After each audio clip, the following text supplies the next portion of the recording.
adik-adik hebat dan sahabat dongeng generasi cerdas. Apa kabar hari ini? Semoga kalian selalu sehat, ceria, dan siap mendengarkan cerita penuh makna sebelum beristirahat. Di channel Dongeng Generasi Cerdas, kita akan belajar tentang kebaikan, keberanian, dan kebijaksanaan melalui cerita-cerita legenda yang indah. Dan malam ini, kakak akan membawakan sebuah legenda yang sangat terkenal dari tanah Jawa. Judul cerita kita adalah Legenda Keong Mas. Yuk, kita mulai ceritanya. Pada zaman dahulu, di sebuah kerajaan yang makmur, hiduplah dua orang putri yang sangat cantik. Mereka adalah Putri Chandra Kirana dan saudaranya yang bernama Dewi Galuh. Putri Chandra Kirana dikenal sangat lembut, sabar, dan berhati baik. Ia selalu membantu rakyat kecil dan tidak pernah bersikap sombong. Karena kebaikannya itu, banyak orang menyayanginya. Sementara itu, Dewi Galuh merasa iri. Ia tidak suka melihat Putri Chandra Kirana lebih disayangi rakyat dan bahkan dilamar oleh seorang pangeran tampan dari kerajaan sebelah. Rasa iri yang terus tumbuh di hati Dewi Galuh berubah menjadi niat jahat. Suatu hari, ia meminta bantuan seorang penyihir sakti untuk menyingkirkan Putri Chandra Kirana. Dengan sihirnya, sang penyihir mengubah Putri Chandra Kirana menjadi seekor keong emas yang kecil dan berkilau.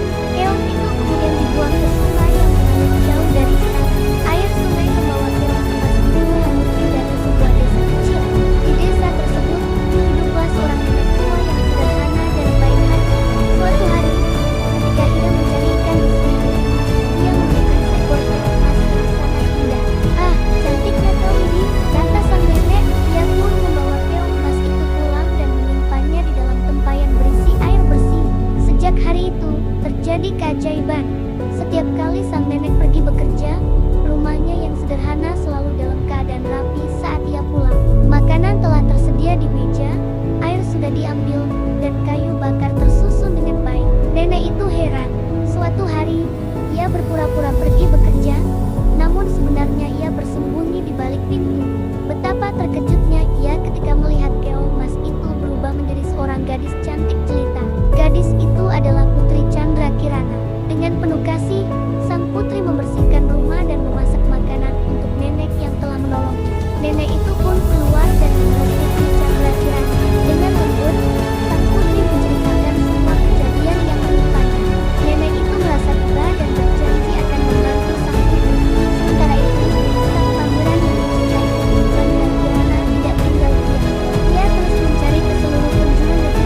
Akhirnya, kabar tentang gadis cantik yang tinggal di rumahnya sampai ke telinga.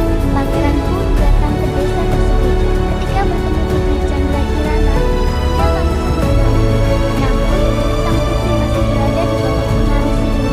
Dengan bantuan doa, kebaikan hati, dan ketulusan cinta, akhirnya hubungan itu berubah. Putri Chandra Kirana kembali ke wujud aslinya secara permanen. Kebenaran tentang kejahatan Dewi Galuh pun terbongkar. Dewi Galuh merasa sangat menyesal atas perbuatannya. Ia menyadari bahwa iri hati hanya membawa penderitaan. Putri Chandra Kirana, dengan hati yang begitu mulia, memaafkan saudaranya. Karena ia percaya bahwa memaafkan lebih mulia daripada menyimpan dendam. Akhirnya, Putri Chandra Kirana dan sang pangeran hidup bahagia. Kerajaan kembali damai, dan rakyat hidup tenteram. Adik-adik yang baik, dari kisah keong emas ini, kita belajar bahwa kebaikan hati tidak akan pernah sia-sia. Walaupun Putri Chandra Kirana diperlakukan tidak adil, ia tetap sabar dan tidak membalas kejahatan dengan keburukan. Rasa iri dan dengki seperti yang dimiliki Dewi Galuh hanya akan membawa kesedihan dan penyesalan. Sebaliknya, kesabaran, ketulusan, dan sikap memaafkan akan membawa kebahagiaan. Ingat ya, kebaikan mungkin tidak langsung terlihat hasilnya, tetapi pada akhirnya, kebaikan selalu menemukan jalannya sendiri. Terima kasih sudah mendengarkan dongeng malam ini. Semoga cerita legenda keong emas ini membuat hati kita menjadi lebih lembut dan penuh kebaikan. Jika kalian suka cerita seperti ini, jangan lupa dukung channel ini dengan subscribe dan nyalakan loncengnya supaya tidak ketinggalan dongeng penuh makna berikutnya. Sampai jumpa di cerita selanjutnya. Selamat beristirahat, dan semoga mimpi kalian indah malam ini.